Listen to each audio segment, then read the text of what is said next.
What if the cement industry could transform from a major CO2 emitter to a champion of clean energy and carbon management?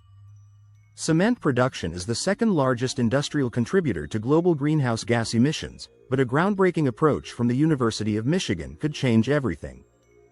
This new electrochemical process captures CO2 from the air and binds it with minerals or recycled concrete to create calcium carbonate, a key ingredient in cement. By using renewable electricity, the process converts industrial wastes and rocks into calcium carbonate and silica, essential for making Portland cement. The captured CO2 can even transform into dissolved bicarbonate, helping to mitigate ocean acidification. Water electrolysis in this process creates hydrogen gas for green energy and oxygen gas, which aids in carbon sequestration from flue gas. This innovative method could reduce global CO2 emissions by at least 3 billion metric tons annually, significantly lowering the cement industry's carbon footprint. The process is not only environmentally friendly but also economically viable, with lower costs and higher efficiency compared to existing techniques.